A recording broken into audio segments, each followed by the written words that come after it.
Hello friends, welcome to I exam B. I am Sushil Ragade, ex manager Reserve Bank of India. और एक बहुत ही interesting news हम यहाँ पर पढ़ने वाले हैं। और न्यूज़ पढ़ते पढ़ते हम एक बेसिक जो कंसेप्ट होता है बैंकिंग का, जो बिजनेस है उसके पीछे का बेसिक लॉजिक मैं आपको यहाँ पर समझाने का ट्राई करूँगा। मैं यहाँ पे ग्रॉस लॉजिक बताऊँगा आपको, एक मोटा मोटा बोलते हैं उसको। अगर आप डीप में जाएंगे तो वो बहुत बड़ा एक टॉपिक है पढ़ाई करने के लिए। तो यहाँ पर क्या है, आपने कुछ लोगों ने न्यूज़ देखा होगा, मैं अगले स्लाइड पे दिखा देता हूँ कि एसबीआई का जो बोर्ड है उन्होंने एक प्रपोजल पास किया है 3 बिलियन यूएस डॉलर का। वो बॉन्ड रेज करने वाले हैं यूएस मार्केट से या फॉरेन मार्केट से। तो वो जो ऐसा कोई बड़ा डिसीजन होता है ना, उसका डॉक्यूमेंट जो है वो सेबी को हो या फिर नेशनल स्टॉक एक्सचेंज है वहाँ पे देना पड़ता है। तो उनके वेबसाइट पे मैंने ये देखा था और न्यूज़पेपर में भी इसके बारे में न्यूज़ आया है। तो चलो यहाँ पर हम देखते हैं कि बैंक लोन क्यों लेते हैं और उनका बिजनेस मॉडल क्या होता है। चलो यहाँ पे वीडियो स्टार्ट करते हैं। देखो ये न्यूज़ है और ये बिजनेस लाइन न्यूज़पेपर में आया है और ये जो न्यूज़ है दोनों साइड में आया है। तो यानी कि ये जो न्यूज़ है रेजिंग अप डेट है। डेट का मतलब कर्ज होता है, ठीक है। डेट का मतलब होता है कर्जा या कर्ज बोलिए, तो बैंक भी कर्ज लेता है। तो ये कर्ज लिया है और ये लोन दिया है, करेक्ट, स्मॉल बिजनेस को। यानी कि ये हो गया बैंक का, ये हो गया लाइबिलिटी साइड। लाइबिलिटी साइड यानी कि दूसरे का पैसा। और बैंक जब लोन देता है किसी को, वो होता है बैंक का एसेट साइड। तो जनरली अगर आप देखेंगे, बैंक एसबीआई अगर फॉरेन से लोन लेगा तो लाइबोर प्लस 2% अप्रोक्सीमेटली रहेगा। तो इसका इंटरेस्ट रेट पकड़ लीजिए, ये 5 to 6% आ सकता है। और बैंक जब लोन देता है अलग अलग लोगों को तो उसका रेट जो है 10 to 15% रह सकता है। 8.5 भी आता है अगर हम होम लोन लेते हैं। तो अप्रोक्सीमेट मैं बोल रहा हूँ। तो ये है आप बैंक का इनकम, करेक्ट। ये बैंक का इनकम हो गया और ये बैंक का एक्सपेंडिचर हो गया, ठीक है। एक्सपेंडिचर हो गया। तो ये मान लीजिए 10 से 15% है ग्रॉसली और ये 5 to 6% है। तो यहाँ पर मिनिमम ये जो है 10 - 6 4%, मैक्सिमम 15 - 5 10%। तो ये होगा बैंक का नेट इंटरेस्ट मार्जिन। में ग्रॉसली बोल रहा हूँ, अगर आपको डिटेल में पढ़ना है तो एसबीआई का एक्चुअल बैलेंस शीट देखना पड़ेगा। तो ये होता है बैंक का मेन बिजनेस। इसके अलावा बहुत सारे बिजनेस होते हैं। जैसे बैंक कोई फैसिलिटी देता है, जैसे क्रेडिट कार्ड है, एसबीआई का क्रेडिट कार्ड है, उससे कुछ आता है। ऐसे बहुत सारे ऑपरेशंस होते हैं, स्टॉक मार्केट रिलेटेड ऑपरेशंस है, करेक्ट।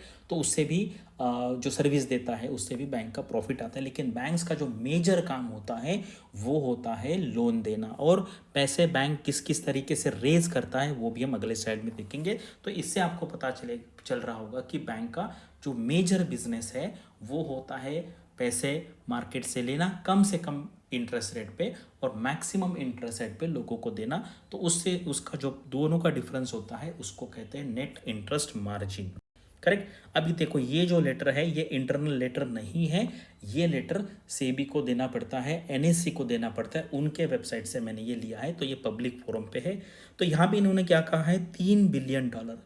और अभी रेट क्या चल रहा है, 83 84 के आसपास। इसलिए मैंने जो थंबनेल पे जो नंबर लिखा है वो है 25,000 करोड़ का लोन का ये प्रपोजल है।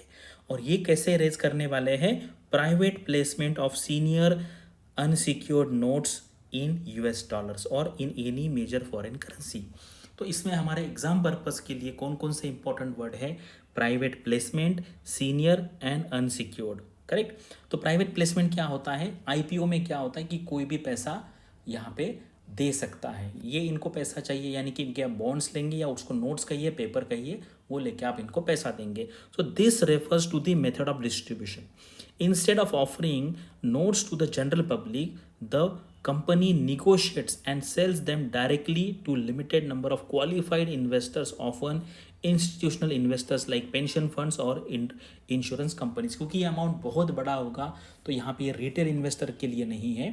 जो बड़े बड़े इन्वेस्टर है जो यहाँ पर 1,000 करोड़ 2,000 करोड़ ऐसा पैसा देंगे इनके लिए, उनके लिए है, ठीक है। इसके बाद सीनियर अनसिक्योर्ड नोट्स का मतलब क्या है, सीनियर का मतलब क्या है, this means the notes have priority over other forms of debt if the company defaults and its assets are liquidated, senior debt holders are paid bank first। यानी कि आपको पता है जब बैंक लिक्विडेशन में जाता है, कोई भी कंपनी लिक्विडेशन में जाती है, तो इनका जो क्लेम है वो सबसे पहले दिया जाता है सीनियर डेट में, और जो इक्विटी होल्डर्स होते हैं उनका क्लेम सबसे लास्ट में दिया जाता है। और अनसिक्योर्ड क्या है, इसका मतलब होता है this means the notes are not backed by specific collateral.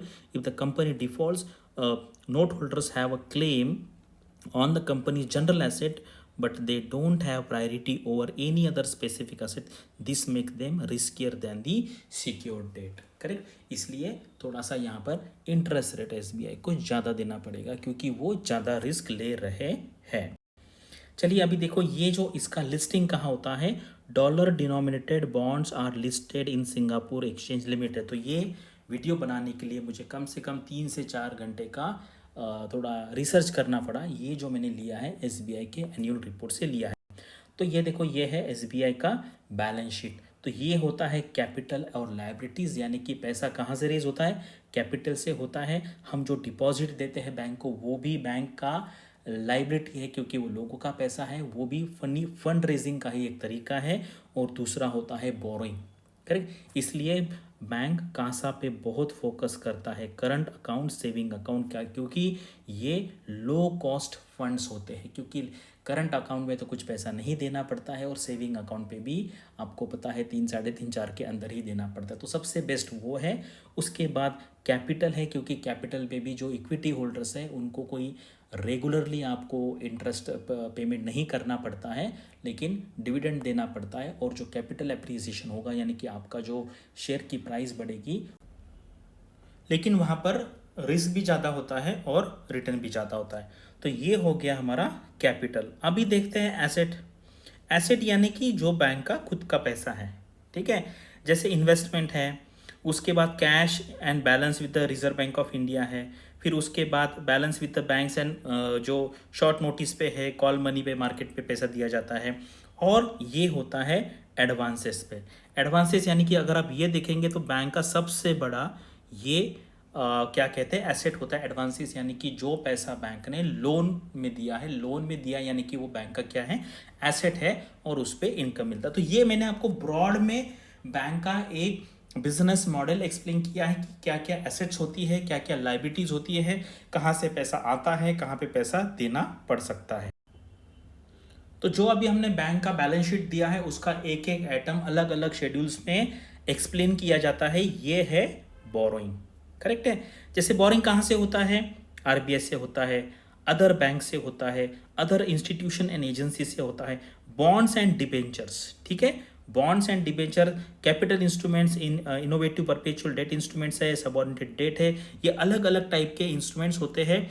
फिर यहाँ पर अगर आप देखेंगे बोरोइंग आउटसाइड इंडिया भी होता है, borrowing and refinance outside India, capital instruments. तो ठीक है, ये यहाँ पे हमें ये समझना चाहिए कि बैंक्स भी बोरो करती है, और कम रेट पे बोरो करना और ज़्यादा इंटरेस्ट रेट पे सेल करना, उसका जो डिफरेंस होता है वो होता है बैंक का प्रॉफिट। तो इस तरीके से न्यूज़पेपर में जो भी न्यूज़ आता है उसके पीछे का जो बेसिक है वो भी हमें समझना है, और ऊपर ऊपर लेवल का न्यूज़ भी है, क्योंकि एग्जाम में डायरेक्टली ये भी आ सकता है कि एसबीआई ने कितने बिलियन डॉलर का लोन लेने का सोचा है, या बॉन्ड्स इशू करने का सोचा है, या प्राइवेट उसको प्लेसमेंट कहिए, वो नंबर भी आ सकता है। और इंटरव्यू में आपको इस टाइप के क्वेश्चंस भी आ सकते हैं कि जैसे बैंक का बेसिक मॉडल क्या होता है, ये पैसे कहाँ से रेज किए जाते हैं, इक्विटी क्या होता है, डेट क्या होता है, तो ये बेसिक आपको यहाँ पर पता होना चाहिए।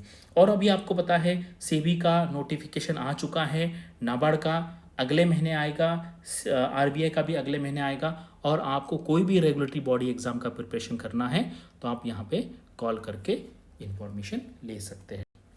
और अभी सेबी का एक स्टडी प्लान है 35 डेज़ का, ये मैंने कमेंट सेक्शन में दिया है, वहाँ से आप डाउनलोड कर सकते हैं। और इसी टाइप के अगर आपको न्यूज़ रेगुलरली देखने हैं तो मेरा टेलीग्राम चैनल है, उसका भी मैं लिंक देता हूँ, और ये मेरा यूट्यूब चैनल है, ये भी आप सब्सक्राइब कीजिए। आपको यहाँ पर क्वालिटी कंटेंट, कंसेप्चुअल कंटेंट जो आपको इंटरव्यू के लिए फेज़ 1 फेज़ 2 एग्जाम के लिए यूजफुल होगा, ऐसा प्रोवाइड किया जाएगा। Thanks for watching this video and all the best for your studies and upcoming examinations.